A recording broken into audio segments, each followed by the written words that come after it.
মোচার পকোড়া করবো। এই যে পকোড়া, মোচা সেদ্ধ করে জল ফেলে কুচি কুচি করে কেটেছি, কেটে মোচা সেদ্ধ করে জল ফেলে ছেঁকে নিয়েছি।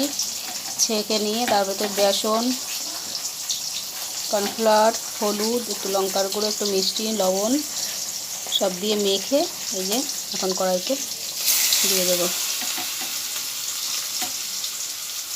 ভাজা হয়ে গেলে নামিয়ে নিলে মোচার পকোড়া হয়ে যাবে। গরম গরম ভাতে মোচার পকোড়া খুব ভালো লাগে। যারা মোচা খেতে চায় না তাদের জন্য খুবই সুস্বাদু হয়, তারা খেয়েও নেবে সুন্দর। অনেকেই মোচা ভালোবাসে না। দেখুন মোচার পকোড়া হয়ে গেছে।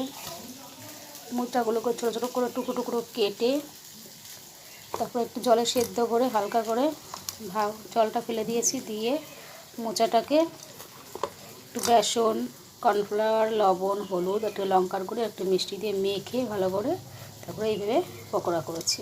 দেখুন।